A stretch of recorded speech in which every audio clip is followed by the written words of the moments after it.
Alright, so what we're going to be doing is kind of shot recovery, or a shot recovery series. So when our shot doesn't work, now how I see it is there's only two paths a shot can make.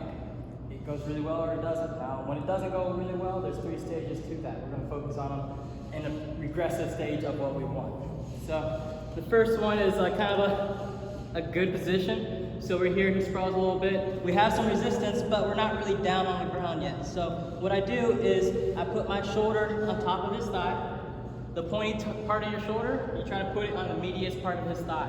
What that's going to do is give you the most leverage to put all your weight at a 45-degree angle on his thigh.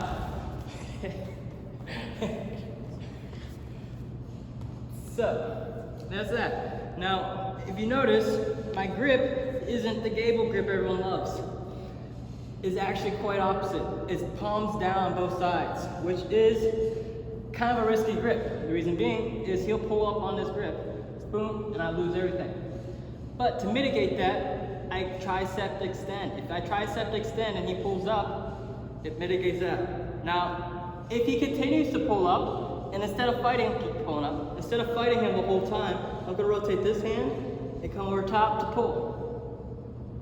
Now once I come over top to pull, I can still put my shoulder on top, even better this time because now I have the angle to do it, and I can put more weight on top of the side to come down as I drive. So you can do that at any point. Now, as we regress down to, we go to the mat, but our elbows are not past our head. So what I mean by that is the worst position you can get is anytime your elbow's past your head. You have no strength here, you cannot pull at all. So how we help to avoid that is we put our head on one of the arms. You can't get past it. I put it behind the arm that's on the leg. So that also helps me cut the corner. Now when I cut the corner, I try to put a hip down. It doesn't always have to touch, but I always throw a hip towards that way and I back pedal. Now, when I back pedal, I'm using this hand to post down on the mat. Now it doesn't always touch the ground, but it's still always gonna go towards the ground.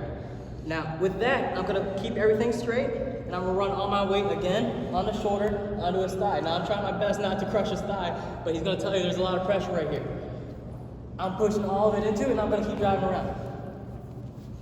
So the goal is to snake this hand around and push it down on the ground behind him so you can put all your weight on it. Now, at no point do I bend my arms to pull. You will never have any strength pulling like this. Now, if you think of your machines, there's no machine in a gym that lets you pull like this. This is not a strong grip. So what we do is we use our legs, or our legs and our hips and our backs, everything in our core. We keep our arms straight and we arch our back straight and we try to keep our grip between our knees. That's the goal. So if we come up, it's gonna be whoop, bang. Now, that doesn't always happen. As we're trying to fight this back up, and as we're trying to get this in, maybe he sprawls us back down. We get always sprawled out. This is probably the worst position you can get in. This is no hope. And this is where we're trying to start to mitigate losses. So what we're gonna do is, if at this point you haven't broken your grip already, do so now. Use the hand that is not on the leg to reach across the body and grab the whizzer hand. It's gonna be somewhere around here.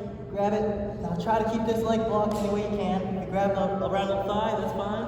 If you just block the knee, whatever you need, just to keep him from stepping in that direction.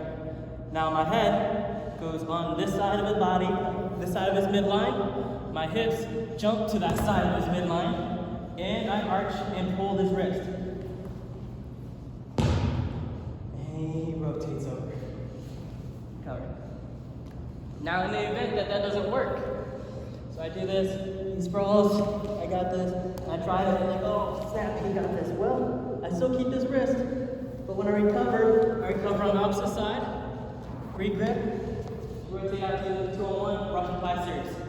So what I'm doing by that, there's a lot of motion going on with my knees. So, first thing I do is I rotate to this side. Now he's gonna be circling this way. So what I do is when he comes all the way around, he's gonna be circling around my back. So I grab this arm. Now he immediately knows he has to bail. So he's gonna do 2 things. He's gonna continue going that way, or he's gonna go this way. If he chooses to go this way, I'm gonna continue coming out, or I can continue the bail series. Either way, I'm no longer in danger. He submitted, and I can come out. If he goes the other way, I'm I'm going to continue rotating with him to the 2-on-1. Nice. Hopefully you recorded this time.